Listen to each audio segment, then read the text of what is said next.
ನಮಸ್ಕಾರ, smart screen YouTube ಚಾನಲ್ಗೆ ಸ್ವಾಗತ. ನಾನು ಶ್ವೇತಾ ಕಲಕಡಿ. ಬಿಗ್ ಬಾಸ್ ಮನೆಗೆ ಕಾಲಿಡುವ ಮುನ್ನ ಗಿಲ್ಲಿ ನಟನಿಗೆ ಬರೀ 80,000 ಫಾಲೋವರ್ಸ್ ಇದ್ರು. ಈಗ 10 ಲಕ್ಷ ಫಾಲೋವರ್ಸ್ ಹೆಚ್ಚಾಗ್ಬಿಟ್ಟಿದ್ದಾರೆ.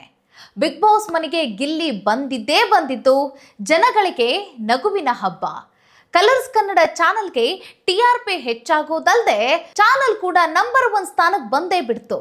ಇಷ್ಟೇ ಅಲ್ಲ, ಜನಗಳ ಪ್ರೀತಿ ಗಳಿಸಿದ ಗಿಲ್ಲಿಗೆ ಇನ್ಸ್ಟಾಗ್ರಾಮ್ನಲ್ಲಿ 10 ಲಕ್ಷ ಫಾಲೋವರ್ಸ್ಗಳ ಪರ್ವ ಹರಿದು ಬಂದಿದೆ. ಇದಷ್ಟೇ ಅಲ್ಲ, ಇಲ್ಲೊಬ್ಬ ಗಿಲ್ಲಿ ಅಭಿಮಾನಿ ಗಿಲ್ಲಿ ಮುಖವನ್ನೇ ತನ್ನ ತೋಳಿಗೆ ಹಚ್ಚಿ ಹಾಕಿಸಿಕೊಂಡು ಅಭಿಮಾನತ್ವವನ್ನ ಮೆರೆದಿದ್ದಾರೆ. ಆದ್ರೆ ಇಲ್ಲಿ ಟ್ಯಾಟೋ ಹಾಕುವವರಿಗೆ ಆಗಿರುವಂತ ಕಷ್ಟ ಏನ್ ಗೊತ್ತಾ? ಗಿಲ್ಲಿ ತಲೆ ಕೂದಲು. ಬನ್ನಿ, ತಲೆ ಕೂದಲು ಏನ್ ಪ್ರಾಬ್ಲಮ್ ಮಾಡ್ತು ಕೇಳೋಣ. ಹಾಗೆ ಬಿಗ್ ಬಾಸ್ನಿಂದ ಗಿಲ್ಲಿ ಬದುಕು ಬಂಗಾರ ಆಗಿದ್ದು ಹೇಗೆ ನೋಡೋಣ. ವಿಡಿಯೋನ ಅಂತ್ಯದವರೆಗೂ ನೋಡಿ. ವಿಡಿಯೋ ಇಷ್ಟ ಆಗಿದ್ರೆ ಲೈಕ್, ಶೇರ್, ಕಾಮೆಂಟ್, ಸಬ್ಸ್ಕ್ರೈಬ್ ಮಾಡೋದನ್ನ ಮರಿಬೇಡಿ. ನೋಡಿ, ಗಿಲ್ಲಿ ಬಿಗ್ ಬಾಸ್ ಮನೆಗೆ ಕಾಲಿಟ್ಟು 100 ದಿನ ಪೂರೈಸಿದೆ. ಈ ಸಂದರ್ಭದಲ್ಲಿ ಹೊರಗಡೆ ಇನ್ಸ್ಟಾಗ್ರಾಮ್ ಖಾತೆಯಲ್ಲಿ ಅವರಿಗೆ 10 ಲಕ್ಷ ಫಾಲೋವರ್ಸ್ಗಳು ಬಂದಿದ್ದೇನಿದೆಯಲ್ಲ, ಇದು ವಿಶೇಷತಲೇ ವಿಶೇಷ. ಇಲ್ಲಿವರೆಗೂ ನಾವು ಬಿಗ್ ಬಾಸ್ ಕಂಟೆಸ್ಟೆಂಟ್ಗಳನ್ನು ನೋಡಿದ್ದೀವಿ. ಅದರಲ್ಲಿ ಈ ರೀತಿಯಾಗಿ ಇಷ್ಟು ಪರಿಯಾಗಿ ಯಾರಿಗೂ ಕೂಡ ಫಾಲೋವರ್ಸ್ ಬಂದಿರಲಿಲ್ಲ. ಸೊ ಇಲ್ಲಿ ಇವತ್ತಿನ ಮಟ್ಟಿಗೆ ಸೋಷಿಯಲ್ ಮೀಡಿಯಾ ಟ್ರೆಂಡ್ ಕೂಡ ಬಲು ಜೋರಾಗಿದೆ. ಅದನ್ನು ನಾವು ಕನ್ಸಿಡರ್ ಮಾಡ್ಕೋಬೇಕಾಗತ್ತೆ. ಬಟ್ ನಾವು ಕಳೆದ 1-2 ಸೀಸನನ್ನು ಕೂಡ ನಾವು ಲೆಕ್ಕ ಹಾಕಿಕೊಂಡ್ರೆ ಇಷ್ಟರ ಮಟ್ಟಿಗೆ ಅಭಿಮಾನಿಗಳ ಸಂಖ್ಯೆ ಹೆಚ್ಚಾಗಿದ್ದನ್ನು ನಾವು ನೋಡಿರಲಿಲ್ಲ. ಇದೊಂದು ರೀತಿಯಾದಂಥ ರೆಕಾರ್ಡ್ ಬ್ರೇಕ್ ಅಂತಂದ್ರೂ ಕೂಡ ತಪ್ಪಿಲ್ಲ. ಅದರ ಜೊತೆಗೆ ಈಗ ನಾವು ಗಿಲ್ಲಿನ 1 ಮ್ಯಾನ್ ಶೋ ಅಂತ ಹೇಳ್ತಾ ಇದ್ದೀವಿ. ಬಿಗ್ ಬಾಸ್ ಇವತ್ತು ನಡೀತಾ ಇರೋದೇ ಗಿಲ್ಲಿಯ ಮೇಲೆ. ಗಿಲ್ಲಿಯ ಕಾಮಿಡಿನೇ ಇವತ್ತು ಬಿಗ್ ಬಾಸ್ನ ಉತ್ತುಂಗಕ್ಕೆ ತೆಗೆದುಕೊಂಡು ಹೋಗಿದೆ. ಎಲ್ಲರೂ ಕೂಡ ಗಿಲ್ಲಿಗೋಸ್ಕರನೇ ನಾವು ಈ ಬಿಗ್ ಬಾಸ್ ಅನ್ನ ನೋಡ್ತಾ ಇದ್ದೀವಿ. ಬೇರೆ ಯಾವ ಕಂಟೆಸ್ಟೆಂಟ್ಗಳು ಕೂಡ ಎಂಟರ್ಟೈನ್ಮೆಂಟ್ ಕೊಡ್ತಿಲ್ಲ. ಬರೀ ಜಗಳ ಆಡೋ ಬರದಲ್ಲೇ ಇದ್ದಾರೆ. ಜಗಳ ಆಡೋದನ್ನೇ ಬಿಗ್ ಬಾಸ್ ಅನ್ಕೊಂಡಿದ್ದಾರೆ. ಬಟ್ ಅಸಲಿಗೆ ನಮಗೆ ಬೇಕಾಗಿದ್ದೆ ನಗು, ಖುಷಿ ಮತ್ತೆ ಒಂದು ಕಾಮಿಡಿ ಅಂತ ಹೇಳ್ತಾರೆ. ಅದರಂತೆಯೇ ಇಲ್ಲಿ ಗಿಲ್ಲಿ 11 ಸೀಸನ್ಗಳನ್ನು ನೋಡಿಕೊಂಡು ಬಂದು ಯಾರ್ಯಾರು ಅಂದರೆ ಯಾವ್ಯಾವ ಕ್ಯಾರೆಕ್ಟರ್ನ ಬಿಗ್ ಬಾಸ್ ನೋಡುವಂಥ ಅಭಿಮಾನಿಗಳು ಇಷ್ಟಪಟ್ಟಿದ್ರಲ್ಲ, ಆಯಾ ಕ್ಯಾರೆಕ್ಟರ್ಗಳನ್ನು ಪ್ಲೇ ಮಾಡ್ತಾ ಒಂದು ಒಳ್ಳೆ ಅದ್ಭುತವಾದಂತಹ ಎಂಟರ್ಟೈನ್ಮೆಂಟನ್ನು ಕೊಡ್ತಾ ಇದ್ದಾರೆ. ಸೊ ಅದಕ್ಕಾಗಿ ಇವತ್ತು 10 ಲಕ್ಷ ಫಾಲೋವರ್ಸ್ ಇವತ್ತು ಗಿಲ್ಲಿಗೆ ಬಂದಿದ್ದಾರೆ ಅಂತಂದರೆ ಸೊ ಇದು ಸಾಧಾರಣವಾದಂಥ ಮಾತಲ್ಲ. ಗಿಲ್ಲಿಯ ಶ್ರಮವೂ ಕೂಡ ಅಷ್ಟೇ ಇದೆ. ಇವತ್ತು ಗಿಲ್ಲಿ ಬಿಗ್ ಬಾಸ್ ಮನೆಯಲ್ಲಿ ಇರೋ ಕಾರಣಕ್ಕಾಗಿ ಸೊ ಕಲರ್ಸ್ ಕನ್ನಡದ TRP ಹೆಚ್ಚಾಗಿದ್ದಷ್ಟೇ ಅಲ್ಲದೆ ಕಲರ್ಸ್ ಕನ್ನಡ ಟಾಪ್ 1ಗೆ ಬರಲಿಕ್ಕೂ ಕೂಡ ಕಾರಣಕರ್ತ ಗಿಲ್ಲಿ ಅಂತಲೇ ಹೇಳ್ತಿದ್ದಾರೆ. ಸೊ ಈಗ ನಾವು ಒಂದಷ್ಟು ಗಿಲ್ಲಿ ನಡೆದು ಬಂದ ಹಾದಿ ಮತ್ತು ಅವರ ಜರ್ನಿಯ ಕುರಿತಾಗಿ ಒಂದು ಸ್ವಲ್ಪ ನಾವು ಮೆಲುಕು ಹಾಕೋಣ. ನೋಡಿ, ಗಿಲ್ಲಿ ಯಾವುದೋ ಒಂದು ಮಾಡರ್ನ್ ಲೈಫ್ ಮತ್ತು ತುಂಬ ಏನಂತಾರೆ ಹೇಳ್ತಾರೆ, ತುಂಬ ಶ್ರೀಮಂತ ಇರುವಂತಹ ಜೀವನವನ್ನು ಆಳಿದವರು ಮತ್ತು ಜೀವನ ಮಾಡ್ತಿರೋರ ಫ್ಯಾಮಿಲಿಯಲ್ಲಿ ಹುಟ್ಟಿ ಬಂದಂತಹ ಕೂಸಲ್ಲ, ಹಳ್ಳಿ ಹುಡುಗ. ಬರೀ 100 ದಿನದಲ್ಲಿ ಇಷ್ಟೆಲ್ಲ ಸಾಧನೆಯನ್ನ ಮಾಡಿದಂತಹ ಗಿಲ್ಲಿ ಅವರ ಜೀವನ ಹೇಗಿತ್ತು ಈ ಹಿಂದೆ? ಬಿಗ್ ಬಾಸ್ ಮನೆಗೆ ಬರೋಕ್ಕಿಂತ ಪೂರ್ವದಲ್ಲಿ ಗಿಲ್ಲಿ ಜೀವನ ಹೇಗಿತ್ತು? ಹಳ್ಳಿಯಿಂದ ಇವತ್ತು ಬೆಂಗಳೂರಿನವರೆಗೂ ಕೂಡ ಅವರು ನಡೆದುಕೊಂಡು ಬಂದಂಥ ಹಾದಿ ಮತ್ತು ಬೆಂಗಳೂರಿನಲ್ಲಿ ಅವರು ಸಾಧಿಸಿದಂಥ ಸಾಧನೆ, ಅದರ ಜೊತೆಗೆ ಇವತ್ತು ಬಿಗ್ ಬಾಸ್ ಮನೆಗೆ ಅವರು ಹೋದ ನಂತರ ಬಿಗ್ ಬಾಸ್ ಮನೆಯಲ್ಲಿ ಆದಂತಹ ಬದಲಾವಣೆ, ಇವತ್ತು 10 ಲಕ್ಷದ ಒಂದು ಫಾಲೋವರ್ಸ್ನ ಗಳಿಕೆ, ಇದೆಲ್ಲದರ ಬಗ್ಗೆ ನಾವು ಚುಟುಕಾಗಿ ಒಂದ್ಸತಿ ಮೆಲುಕು ಹಾಕೋಣ. ಎಸ್ ವೀಕ್ಷಕರೇ, ಗಿಲ್ಲಿ ಅಂದಿದ ತಕ್ಷಣ ಅವ್ರನ್ನ ನಾವು ನೋಡಿ ಬನೀನ್ ಹಾಕೊಂಡು ಒಂದು ಚಡ್ಡಿ ಹಾಕೊಂಡು ಬಿಗ್ ಬಾಸ್ ಮನೆಯಲ್ಲಿ ನೋಡ್ತಾ ಇದ್ದೀವಿ. ಕೆಲವರು ಏನು ಹೇಳ್ತಾರೆ ಅಂತಂದರೆ ಸಿಂಪತಿ ಕಾರ್ಡ್ನ ಪ್ಲೇ ಮಾಡ್ತಿದ್ದಾರೆ. ಸೊ ಈತನ ಬಳಿ ತುಂಬ ಆಸ್ತಿ ಇದೆ, ಎಷ್ಟೋ ಕುರಿಗಳಿದ್ದಾವು. ಸೊ ಒಂದೊಂದು ಕುರಿಯನ್ನು ಕೂಡ ಎಷ್ಟು ಬೆಲೆ ಬಾಳುತ್ತೆ ಅನ್ನೋದು ಗೊತ್ತಿದೆ ನಿಮಗೆ. ಸೊ ಹೀಗಿರುವಾಗ ಇವ್ರ ಹತ್ರ ಅಷ್ಟೆಲ್ಲ ಕುರಿಗಳಿದ್ದಾವು ಮತ್ತು ತುಂಬ ಆಸ್ತಿ ಇದೆ. ಹಾಗಿದ್ರೂ ಸಹಿತ ಸಿಂಪತಿ ಕಾರ್ಡ್ ಪ್ಲೇ ಮಾಡಲಿಕ್ಕೋಸ್ಕರ ಇವರು ಬನಿಯನ್ನು ತೊಟ್ಕೊಂಡು ಈ ರೀತಿಯಾಗಿ ಚಡ್ಡಿ ಹಾಕ್ಕೊಂಡು ನಮ್ಮ ಮುಂದೆ ಪೋಸ್ ಕೊಡ್ತಾರೆ ಮತ್ತು ಸಿಂಪತಿ ಓಟ್ಗಳನ್ನು ಪಡಿತಾ ಇದ್ದಾರೆ ಅನ್ನೋ ರೀತಿಯಾಗಿ ಕೂಡ ಗಿಲ್ಲಿ ಮೇಲೆ ಆರೋಪ ಮಾಡಿದ್ರು. ಆ್ಯಕ್ಚುಲಿ ಏನಂತಂದರೆ ಗಿಲ್ಲಿ ಒಬ್ಬ ಹಳ್ಳಿ ಹುಡುಗ ಅಂತಂದರೆ ಹೆಂಗಂತಂದರೆ ಇವ್ರ ಜೀವನ ಹೆಂಗೆ ಸಾಗಿ ಬಂದಿದ್ದು ಅಂತಂದರೆ ಇವ್ರಿಗೇನೋ ಒಂದು ಹುಚ್ಚು ಕನಸು, ಸಿನಿಮಾದಲ್ಲಿ ನಾನು ಬೆಳಿಬೇಕು, ಸಿನಿಮಾ ಮಾಡಬೇಕು ಅಂತ ಹೇಳಿ ಬಂದಂಥ ಹುಡುಗ. ಸೊ ಹಳ್ಳಿಯಿಂದ ಇವ್ರೇನು ಮಾಡ್ತಾರೆ, ಬೆಂಗಳೂರಿಗೆ ಬರ್ತಾರೆ. ಇವ್ರು ಓದಿದ್ದೇನು ತುಂಬ ಓದ್ಕೊಂಡಿಲ್ಲ. ಗಿಲ್ಲಿ ನಟ ಒಂದು SSLC ಹಿಂಗೆ ಅಪ್ರಾಕ್ಸಿಮೇಟ್ ಒಂದು SSLC ಆರ್ PUC ಹಿಂಗೆ ಓದ್ಕೊಂಡಿರ್ಬೋದು. ಅದ್ರ ಜೊತೆಗೆ ಇನ್ನೊಂದು ಯಾವುದೋ ಒಂದು ಕೋರ್ಸ್ ಮಾಡಿದ್ದಾರೆ ಇವರು.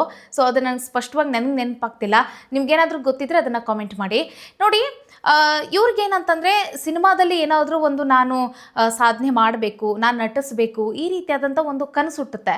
ಸೊ ಹಾಗಾಗಿ ಇವರು ತಮ್ಮ ಹಳ್ಳಿನ ಬಿಟ್ಟು ಇವರು ಬೆಂಗಳೂರಿಗೆ ಬರ್ತಾರೆ. ಬೆಂಗಳೂರಿಗೆ ಬಂದಿದ ತಕ್ಷಣ ಇವ್ರಿಗೇನು ದೊಡ್ಡ ದೊಡ್ಡ ಚಾನ್ಸ್ ಏನು ಸಿಕ್ಬಿಡೋದಿಲ್ಲ. ಆಮೇಲೆ ಎಲ್ಲರೂ ಕೂಡ ಕೈ ಬೀಸಿ ಕರೆಯೋದಿಲ್ಲ, ಬನ್ನಿ ಬನ್ನಿ ಬಂದುಬಿಟ್ಟಿದ್ದೀರಾ, ನಿಮ್ಗೊಂದು ಒಳ್ಳೆ ಅವಕಾಶ ಇದೆ ಅಂತ ಯಾರೂ ಕೂಡ ಕೊಡೋದಿಲ್ಲ. ಹಾಗಿದ್ದಾಗ ಇವ್ರ ಜೀವನ ಹೇಗಿರುತ್ತೆ ನೋಡಿ. ಹಳ್ಳಿ ಬಿಟ್ಟು ಅಪ್ಪ ಅಮ್ಮನನ್ನು ವಿರೋಧ ಕಟ್ಕೊಂಡು ಇವ್ರು ಬಂದಿರ್ತಾರೆ. ಏನೋ ದೊಡ್ಡ ಸಾಧನೆ ಮಾಡಿಬಿಡ್ತೀನಿ ಅನ್ನೋ ಛಲ ಮತ್ತು ಆ ಒಂದು ಬಿಸಿ ರಕ್ತ ಇವ್ರಿಗೆ ಈ ರೀತಿಯಾಗಿ ಮಾತಾಡ್ಸುತ್ತೆ. ಬಟ್ ಅಪ್ಪ ಅಮ್ಮನಿಗೆ ಭಯ ಇರುತ್ತೆ, ಏನಾಗ್ಬಿಡ್ತಾನೇನೋ ಅಂತ ಹೇಳಿ. ಅವಾಗ ಅವರು ಹೋಗಬೇಡ ಅಂತಲೂ ಕೂಡ ಅವರು ವಿರೋಧ ಮಾಡಿರ್ತಾರೆ.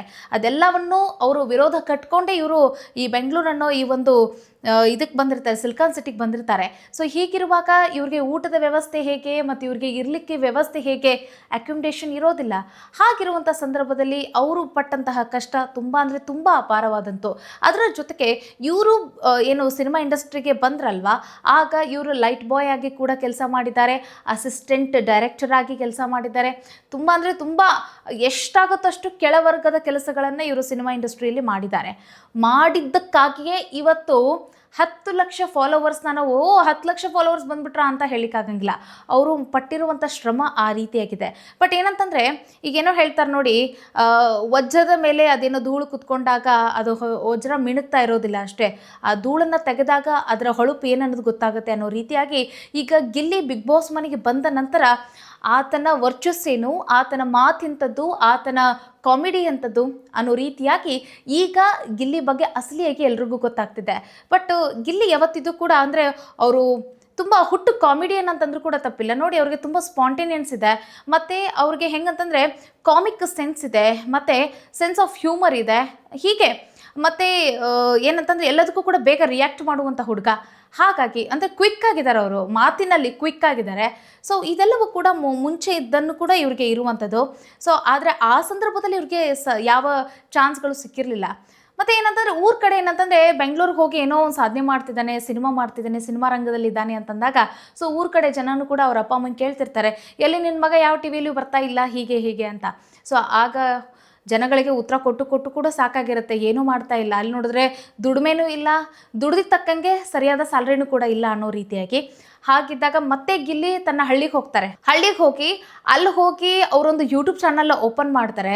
ಅಲ್ಲಿರುವಂಥ ಲೋಕಲ್ ಜನಗಳನ್ನೇ ಅವರು ಹಾಕಿಕೊಂಡು ಅಲ್ಲಿ ಕಂಟೆಂಟ್ನ ಅವರು ಕ್ರಿಯೇಟ್ ಮಾಡ್ತಾ ಹೋಗ್ತಾರೆ. ಹೆಂಗೆ ಅಂತಂದರೆ ಈ ನಲ್ಲಿ ಮೂಳೆ ಎಪಿಸೋಡ್ನ ನೀವು ನೋಡ್ಬೋದು. ಅದು ಯಾವ ರೀತಿ ಅಂತಂದರೆ ಮಿಲಿಯನ್ಸ್ ಆಫ್ ವ್ಯೂಸ್. ಅಂದರೆ ಇವಾಗ ನೋಡಿ, ಈಗ ಸೋಷಿಯಲ್ ಮೀಡಿಯಾದಲ್ಲಿ ದೊಡ್ಡ ದೊಡ್ಡ ಸ್ಟಾರ್ಗಳು ಇರ್ತಾರೆ ನೋಡಿ. ಸೊ ಅವ್ರಿಗೂ ಕೂಡ ಕೆಲವೊಮ್ಮೆ ಮಿಲಿಯನ್ಸ್ ಆಫ್ ವ್ಯೂಸ್ ಬರೋದಿಲ್ಲ ಈ ಯೂಟ್ಯೂಬ್ನಲ್ಲಿ. ಅಂಥದ್ರಲ್ಲಿ ಗಿಲ್ಲಿ ಅವರು ತಮ್ಮ ಆ ಒಂದು ನಲ್ಲಿ ಮೂಳೆ ಕಂಟೆಂಟನ್ನು ಇಟ್ಕೊಂಡು ಅವ್ರು ಆ ರೀತಿಯಾಗಿ ಆ ವ್ಯೂಸನ್ನು ಗಳಿಸಿರುವಂಥದ್ದು. ಅದಕ್ಕಿಂತ ಪೂರ್ವದಲ್ಲಿ ಇವ್ರು ಯೂಟ್ಯೂಬ್ಗೆ ಬರೋಕ್ಕಿಂತ ಪೂರ್ವದಲ್ಲಿ ಫೇಸ್ಬುಕ್ಕಲ್ಲಿ ಬರೀ ಲೈವಲ್ಲೇ ಏನೋ ಮಾತಾಡ್ತಾ ಇದ್ರಂತೆ. ಸೊ ಸಖತ್ ಅಂದರೆ ತುಂಬ ಇವರು ಪ್ರಯತ್ನ ಪಟ್ಕೊಂಡೇ ಬಂದಿದ್ದಾರೆ. ಏನಂತಂದರೆ ನಾವು ಮಾತನಾಡ್ದಂಗೆ ಅಷ್ಟು ಸರಳ ಇರಲಿಲ್ಲ ಗಿಲ್ಲಿಯ ಬದುಕು ಬಾಳು. ತುಂಬ ಅಂದರೆ ಕಠಿಣವಾಗಿತ್ತು, ತುಂಬ ಕಷ್ಟಪಟ್ಟು ಬಂದಿರುವಂಥ ಹುಡುಗ. ಸೊ ಇವತ್ತು ಅವರಿಗೆ ಆ ಕಷ್ಟಕ್ಕೆ ಇವತ್ತು ಅದಕ್ಕೊಂದು ಏನಂತಾರೆ, ಆ ಒಂದು ಸಕ್ಸಸ್ ಸಿಗ್ತಾ ಇದೆ, ಸಾರ್ಥಕ ಸಿಗ್ತಾ ಇದೆ ಅನ್ನೋದಕ್ಕೆ ಇದೆಲ್ಲವೂ ಸಾಕ್ಷಿ.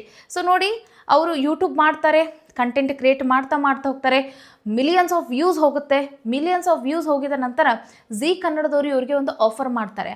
ಸೊ ನೀವು ನಮ್ಮ ಒಂದು ಈ ಕಾಮಿಡಿ ಶೋಗೆ ಬನ್ನಿ ಅಂತ ಹೇಳ್ತಾರೆ. ಸೊ ಆಗ ಗಿಲ್ಲಿ ನಟ ಝೀ ಕನ್ನಡದ ಮೂಲಕ ಒಬ್ಬ ಪ್ರಾಪರ್ಟಿ ಕಾಮಿಡಿಯನ್ ಅಂತ ಹೇಳಿ ಅವರು ಇಂಟ್ರೊಡ್ಯೂಸ್ ಆಗ್ತಾರೆ.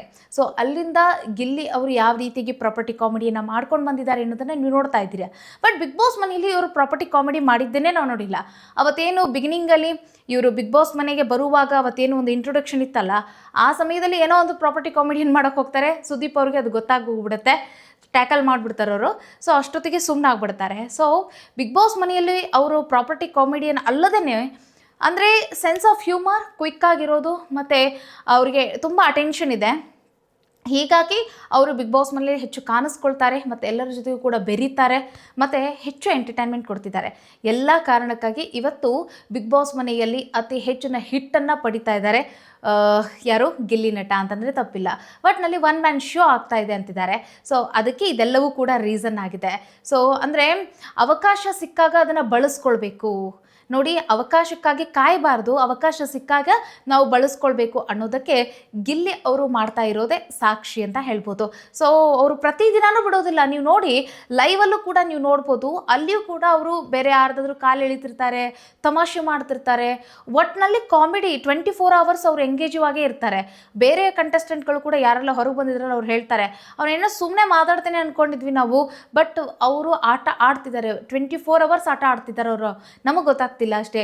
ಅವರು ಕಾಮಿಡಿಯನ್ನು, ಅವ್ರದ್ದೇನೋ ಅಸೆಟ್ ಏನೋ ಅವ್ರದ್ದು ಕಾಮಿಡಿ ಮೂಲಕನೇ ಅವ್ರೇನೋ ಎಂಟರ್ಟೈನ್ಮೆಂಟ್ ಕೊಡಬೇಕಲ್ವಾ. ಸೊ ಅದನ್ನು ಅವರು ಸರಿಯಾಗಿ ಉಪಯೋಗಿಸ್ಕೊಳ್ತಿದ್ದಾರೆ, ಅದನ್ನು ಸದುಬಳಕೆ ಮಾಡ್ತಿದ್ದಾರೆ. ಬಟ್ ನಾವೇ ಸುಮ್ಮನೆ ಕೂರ್ತಿದ್ವಿ, ಅವ್ರು ಕಾಮಿಡಿ ಕೇಳ್ಕೊಂಡು ನಕ್ಕಂಡು ಕೂತ್ಕೊಂಡ್ಬಿಡ್ತಿದ್ವಿ. ಬಟ್ ನಾವು ನಕ್ಕಂಡು ಕೂರ್ತಿದ್ವಿ, ಅವರು ತಮ್ಮ ಆಟ ಆಡಿದ್ರು ಅಂತಲೂ ಕೂಡ ಹೇಳಿದ್ದಾರೆ. ಸೊ ಈ ರೀತಿಯಾಗಿ ಗಿಲ್ಲಿ ಅವರ ಬದುಕು ಹೀಗಾಗಿತ್ತು. ಇನ್ನು ಬಿಗ್ ಬಾಸ್ ಮನೆಗೆ ಬರೋಕ್ಕಿಂತ ಪೂರ್ವದಲ್ಲಿ ಗಿಲ್ಲಿ ನಟನಿಗೆ ಡಿ ಬಾಸ್ ದರ್ಶನ್ ಅವರ ಜೊತೆಗೆ ಸ್ಕ್ರೀನ್ ಶೇರ್ ಮಾಡುವ ಅವಕಾಶವೂ ಕೂಡ ಸಿಕ್ಕಿದೆ ನೋಡಿ. ಡೆವಿಲ್ ಸಿನಿಮಾದಲ್ಲಿ ಗಿಲ್ಲಿ ನಟ ನಟಿಸಿದ್ದಾರೆ. ಅದೆಂತಹ ದೊಡ್ಡ ಸಾಧನೆ ಅಂತಂತಂದರೆ, ಅಸಿಸ್ಟೆಂಟ್ ಬಾಯ್ ಆಗಿ ಅಸಿಸ್ಟೆಂಟ್ ಡೈರೆಕ್ಟರ್ ಆಗಿ ಅವರು ಈ ಒಂದು ಸಿನಿಮಾ ಇಂಡಸ್ಟ್ರಿಯಲ್ಲಿದ್ದರು. ಲೈಟ್ ಬಾಯ್ ಕೆಲಸ ಮಾಡಿದ್ದಾರೆ. ನಾನು ಹೇಳೋದ್ನಲ್ಲ, ಎಷ್ಟಾಗುತ್ತಷ್ಟು ಕೆಳವರ್ಗದ ಕೆಲಸಗಳನ್ನೆಲ್ಲವನ್ನೂ ಕೂಡ ಮಾಡಿದ್ದಾರೆ ಒಂದು ಹೊತ್ತಿನ ಊಟಕ್ಕಾಗಿ. ಸೊ ಇವತ್ತು ದೊಡ್ಡ actor, the biggest actor Darshan ಅವರ ಸಿನಿಮಾದಲ್ಲಿ ಇವರು ತಮ್ಮ ಒಂದು ಕಾಮಿಡಿಯ ಛಾಪು ಮೂಡಿಸಿದ್ದಾರೆ ಅಂತಂದರೆ ಅದೊಂದು ಗ್ರೇಟ್ ಅಂತ ಹೇಳ್ಬೋದು.